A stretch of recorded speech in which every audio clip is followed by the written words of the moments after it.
One day, Jesus decided to go to Galilee. He found Philip and told him, "Come with me." Philip was from Bethsaida, Andrew and Peter's hometown. Philip now went off to look for Nathanael and told him, "We have found the Messiah, the very person Moses and the prophets told about. His name is Jesus, the son of Joseph from Nazareth." "Nazareth?" exclaimed Nathanael. "Can anything good come from there?" "Just come and see for yourself," Philip declared.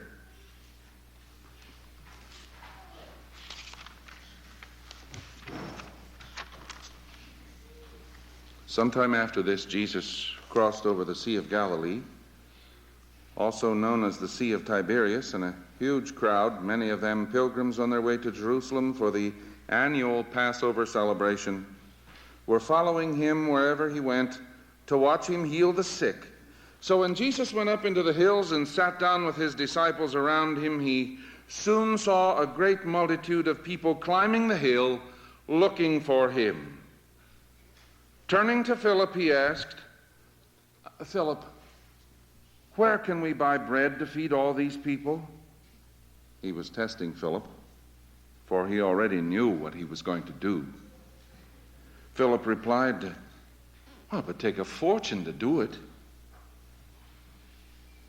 Then Andrew, Simon Peter's brother, spoke up. "There's a youngster here with 5 barley loaves and a couple of fish, but what good is that with all this mob?" "Tell everyone to sit down," Jesus ordered, and all of them, the approximate count of the men only was 5,000, sat down on the grassy slopes. Then Jesus took the loaves and gave thanks to God and passed them out to the people. Afterwards he did the same with the fish, and everyone ate until full. "Now gather the scraps," Jesus told the disciples, "so that nothing is wasted." And 12 baskets were filled with the leftovers. When the people realized what a great miracle had happened, they exclaimed, "Surely he is the prophet we have been expecting."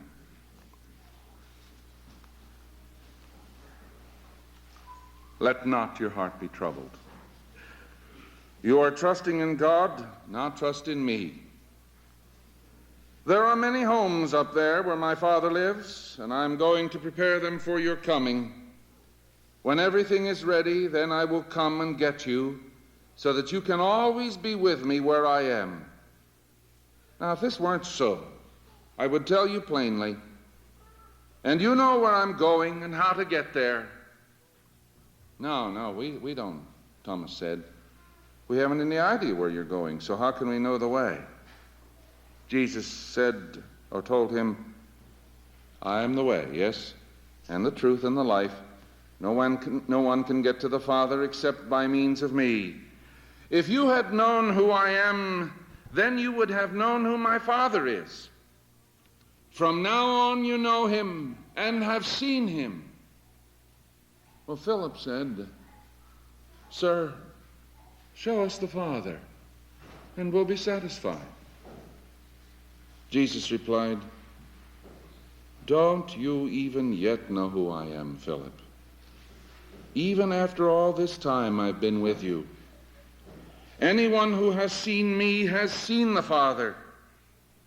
So why are you asking to see him? Don't you believe that I am in the Father and the Father is in me?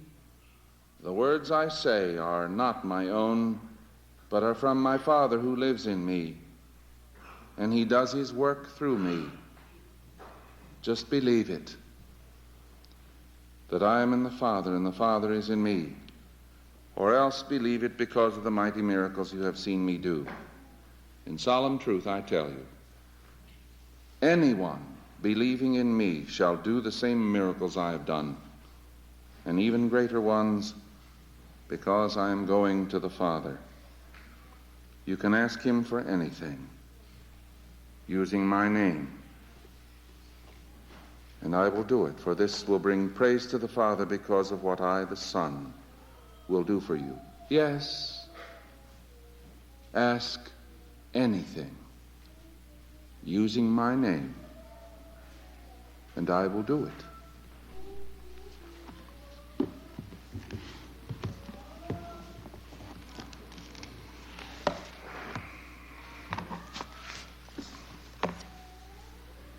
Today we come to the fifth one of the apostles.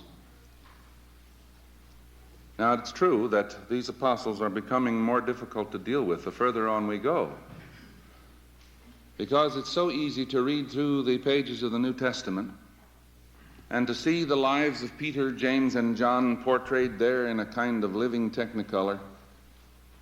But when we get on to Philip and we get on to some of the disciples that we know less about, the color tends to fade and we move over into some very dim shades of black and white. And when we deal with Philip, we are dealing with someone who does not have all the flash and the burst of Kodachrome color that we perhaps see in Peter. And we see in James and John, and we can even feel the heat, and we can feel or see the fireworks within their personalities. When we come to Philip, we find that he is perhaps a much more cautious, shy, retiring person than those that we have met at the beginning and seem like such vanguards of human personality. But I'm tremendously impressed with Philip, where we first meet him in the Gospel of John. And by the way, practically all of the places where we meet Philip in the New Testament are within the Gospel of John. But what makes it so precious to me is that Philip was a disciple who was transformed from a cautious inquirer to a disciple convinced of faith by the evidence of the power of Christ in the lives of men.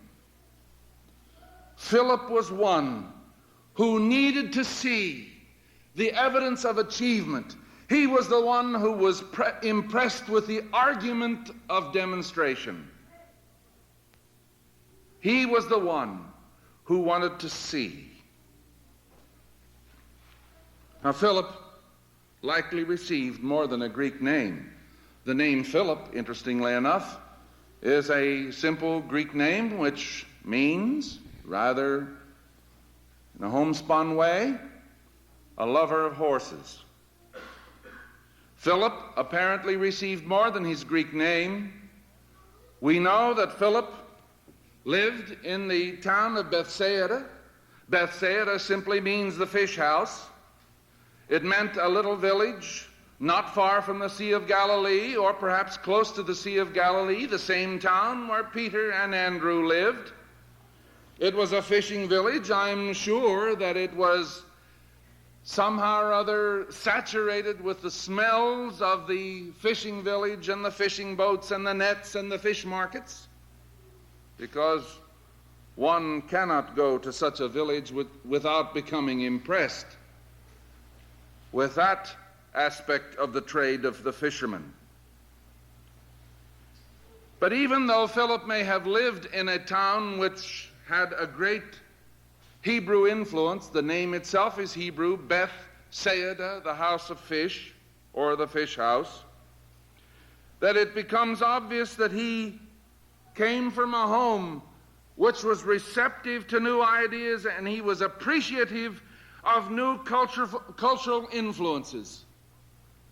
This was characteristic of the Greek mind. And Philip becomes a miniature demonstration of this influence of the Greek mind. He was aware of the wider world beyond his little home village. As the gospel became universal, Philip was one who could understand and be useful. He was freed from the religious orthodoxy which closes its mind to new understanding because it has appeal to something which is different from the parochial expressions of the little village. There are 4 incidents about Philip recorded in the Gospel of John. I read 3 of them this morning. The first in chapter 1 is his call. All beautiful stories, incredibly fascinating and touching. We find Philip was present at the feeding of the 5,000. The one that I did not read was found in chapter 12 of the Gospel of John, where near that famous meeting of Caesarea Philippi, or the time when Jesus and his disciples were gathered together there, that a party of Greeks came to Philip and said, "Sir, we would see Jesus." It's very obvious why Greeks would come to Philip, because they sensed in him a kindred Greek spirit. We find also that Philip was with Jesus in the upper room and was a significant person at that meeting. In the first place, Jesus found Philip. By all appearances, even though Philip is not mentioned as the first one of the disciples, that Philip is the first one whom Jesus called. And the scripture says that Jesus found Philip. Verse 43 of John 1. Jesus finding Philip. Perhaps, brothers and sisters, this is the true perspective for a God and man relationship. And that is, God first of all reaches out in search for the hearts of those who are ready to receive him. It's the only way, dear people, I can explain why there are some people who can sit under the sound of gospel, some people who can see demonstration of Christian love, manifestations of Christian service, and their hearts are untouched because their hearts are not yearning and seeking for that which goes beyond the shallow experience of earthly existence. First of all, Jesus finds men. This is borne out by that famous lost and found chapter in the 15th of Luke. We have the lost sheep. The shepherd goes out to find it. You have the misplaced coin. The woman sweeps the house until she finds it. You have the case of the wayward son. The father is maintaining a constant vigil until he sees the son appearing on the horizon. We know something about Philip's search also. He was one who presumably shared John's baptism. But what makes it so fascinating to me is that when Jesus called, wanted to share with Nathanael. And the first thing he told Nathanael when he met him after Jesus had called Philip to follow him, "Nathanael, we have found him." His effort to find those whose hearts are open and receptive to him. And we find that here is a man who, when he is found, he recognizes that he has found him for whom he has sought. The desire of the ages suddenly became a living experience. And so Nathanael simply asked Philip that very basic question. Hey, where'd he come from? Oh, he came out of Nazareth. And Nathanael responded very, very irreverently almost, "Can any good thing come out of Nazareth?" And Philip's response was the response that meant a great deal to Philip, and that is, "Okay, come and see." Here was something in Philip's experience that was demonstrable. Many of you probably don't recognize that there is within me a very shy and retiring disposition. And it's this shy and retiring disposition which I detect in Philip, which touches me deeply, because I'm one who shies away from responsibility. I don't like to have to confront it. I don't like to have to make decisions. I don't like to be particularly in the vanguard. So this moves me a great deal. And I appreciate this especially since I become aware of the kind of bold and brazen confrontations which Peter was willing to demonstrate, and the kind of fiery disposition which James and John could show, and the kind of desire for the first place, to be out there at the head. Here comes Philip, one who kind of backs off. Philip brought his matter-of-fact and unimaginative manner to Jesus. You know, Philip, as I understand him, really is not a terribly creative person. Jesus had Philip with him at the feeding of the 5,000. I don't know why Jesus came to Philip and said, Philip, we're going to feed these people out here. 5,000 men plus women and children. We're going to feed these people out here. And so Philip apparently was he must have been in charge of the lunch basket. I'm not sure. John says that one of the reasons Jesus came to Philip was to test him, and maybe he thought, here's a good time for me to give an object lesson to Philip, because after all, he does have charge of our lunch out here. And Philip merely says, well, we have $40, and that's not enough. They couldn't feed 5,000 people on $40 in those days either. And, this is a very practical concern. Philip was no idle dreamer and said, well, all we need to do is we need to go to the grocery store and buy to the hilt and then figure out somehow that God is going to supply our needs. Philip was one who had a very warm heart, but he had an incredibly pessimistic head.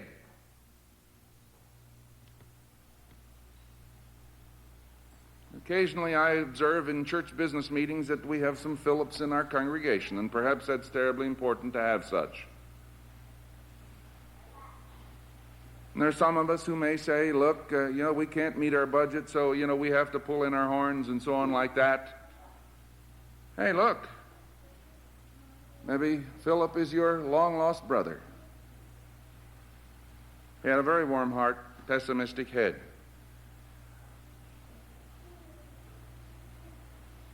Philip wanted to do something for others. But how could it be done? How could it be done? Someone has said that one who is a statesman has a very keen sense of the possible. Philip demonstrates here that he had a very keen sense of the impossible.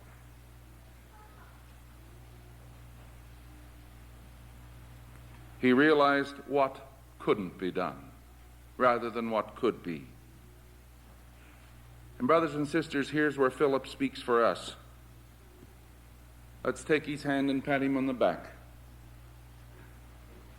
Because Philip was one who had no idea at all of the miracle which was possible to be done in such a situation.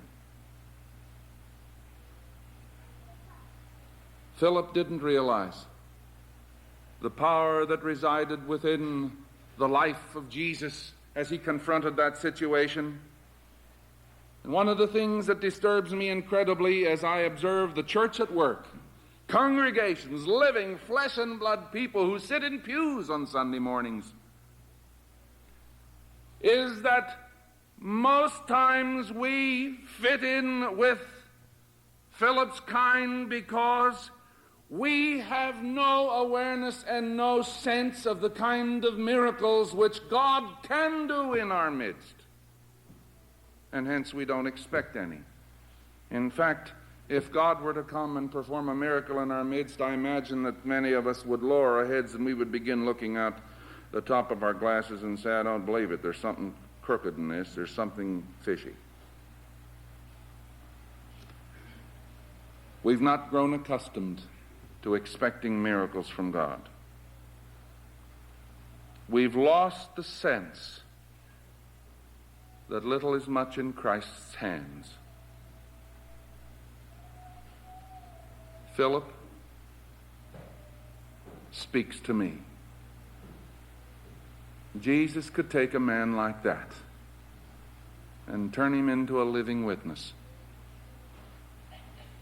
Dear people, this is gospel this morning. He's able to take, people like us who are just like Philip, and he's able to take us and to transform us into the kind of ministers and witnesses which he can use. We go to the Last Supper.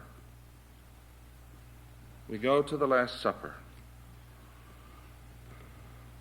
Philip, after Jesus had given some of his beautiful ministry there in the upper room, and he had washed the disciples' feet, and they had enjoyed the Passover together, and so he began telling them, and perhaps on the way as they were going out the street to the garden, Jesus walked down the street and looked up those windows and say, a lot of apartments up here, a lot of people living in these places up here on the rooftops and so on. And he said, well, in my Father's house there are many dwelling places too.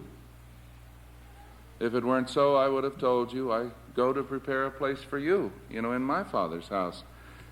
Wow, that would be a curve that would be thrown to someone who does not penetrate and see beyond the material, that does not somehow or other slice through the veil and see reality which lies out beyond the physical. Philip should have known. He was with Jesus from the beginning. I can understand Philip's point of view. I remember in the classroom on occasions, I would explain some aspect of grammar and composition to students, and I would get a flash of inspiration, and I would show it graphically on the board and diagram it and illustrate it in various ways. And after I had made such a magnificent presentation that even the ignorant would be enlightened, I'd turn around to the class and say, now, are there any questions? And here would be some honest soul back there in the classroom and say, Mr. Miller, what about this? And you knew by the question that here was someone that, in spite of all the finesse of my demonstration and my explanation, they did not understand the very basic thing. Can you imagine Jesus after 3 years of ministry? Philip, you ought to know, haven't you been with me all this time, and you still don't know?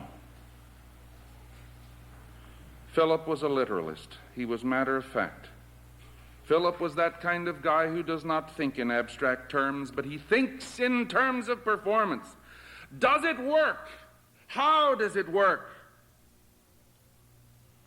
He didn't want a wordy display of verbiage, of abstractions. He wanted to say, this is the way it works.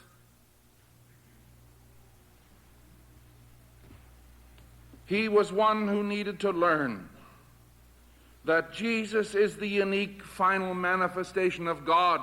The simple fact, when you have seen Jesus, you have seen God the Father, and Jesus came to reveal the Father.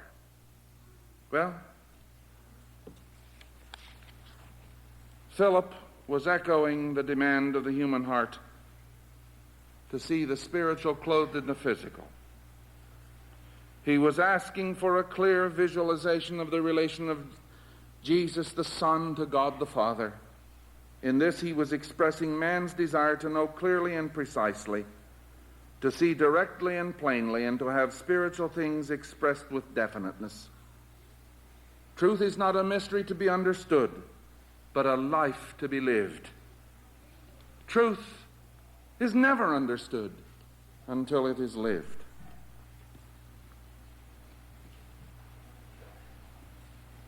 Philip met the Greeks.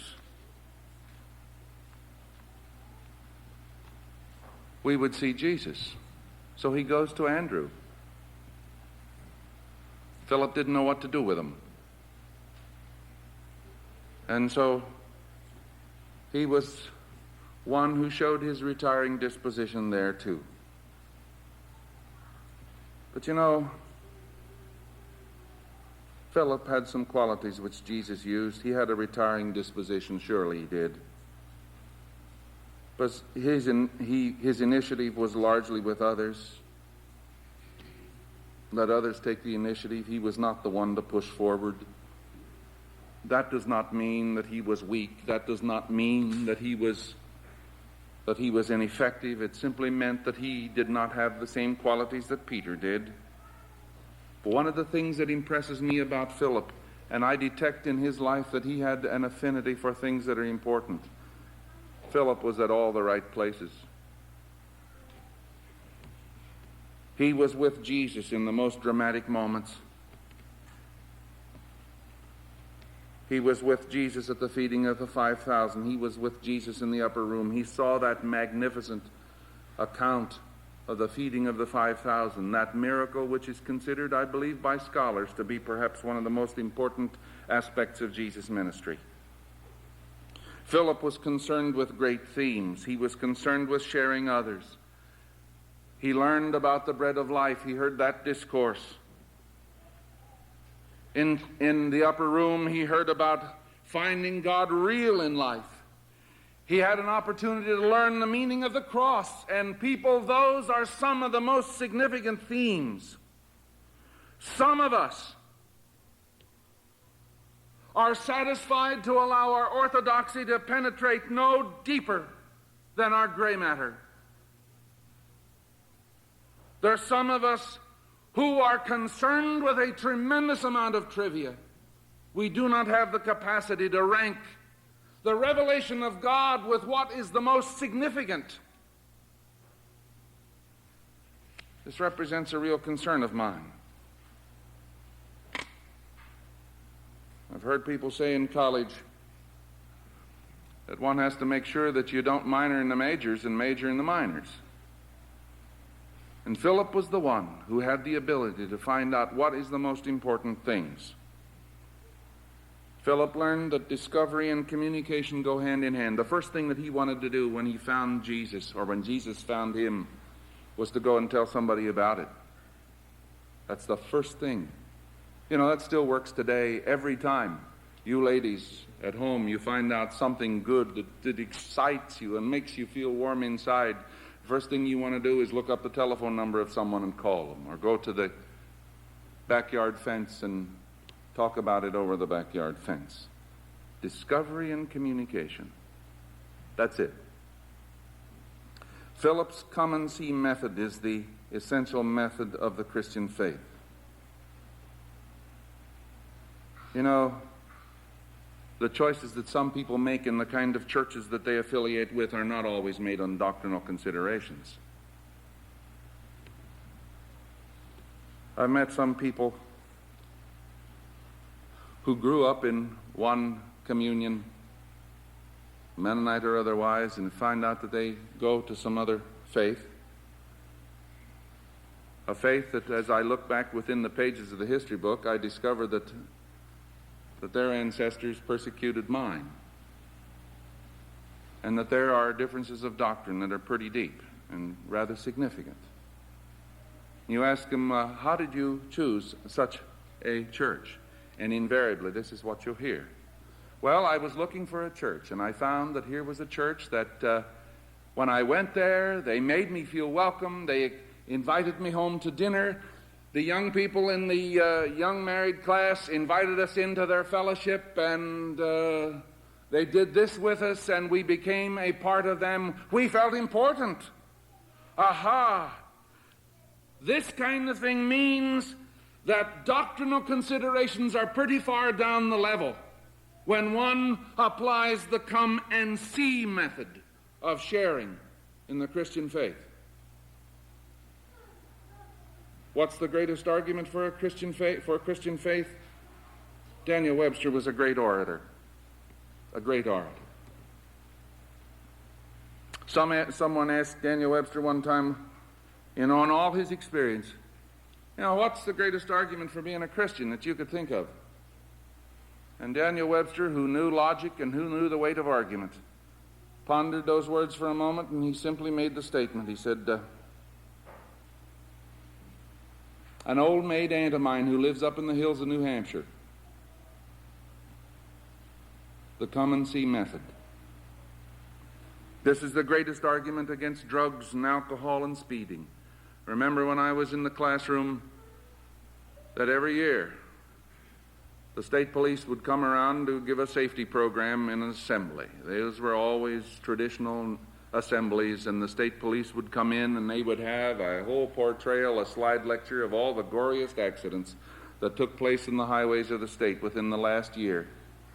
And the students would look at those pictures and they would somehow or other be repulsed at the gore and all of the evidence of destruction and death. And they would go out there, and I'd observe that when they jumped in their cars at the end of school that evening, they dashed out the front road of the school with the same kind of impunity that they had always used. It never made any difference. But it's the idea, come and see, attempting to demonstrate. And that's what the man who said, hey, send somebody back to warn my brothers, so that they don't come to this place. Go and tell them. And the answer was, they're not ready to believe any kind of demonstrations. Brothers and sisters, this is the greatest argument for missions that I know of. One of the greatest manifestations of this took place in 1978 in Wichita, Kansas, July 25 to 30. There, when I saw representatives of brothers and sisters from 44 nations around the world gathered in Wichita, and they're sharing the gospel together and joining in one of the most magnificent and significant communion services I've ever attended. And here were people who had come from 44 nations around the world, who came because they saw, or who came and saw. They were there, not as exhibit A, B, C, and D for mission boards, but they were there as brothers and sisters in Christ. What's the greatest argument for foreign missions? The transformation of lives in other lands. It's the same argument that we have here. The transformation of life. Let me ask you the question. In the come and see approach, can the world see Jesus in you? When Florence Nightingale was making her rounds among the beds of the wounded in Crimea, some little girl observed her making those rounds and asked her rather pointedly, but yet so simply, "Are you kin to Jesus?"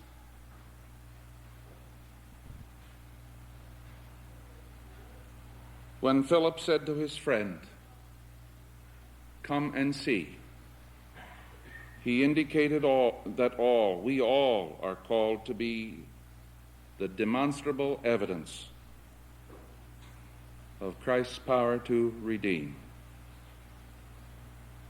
and change men. Shall we pray?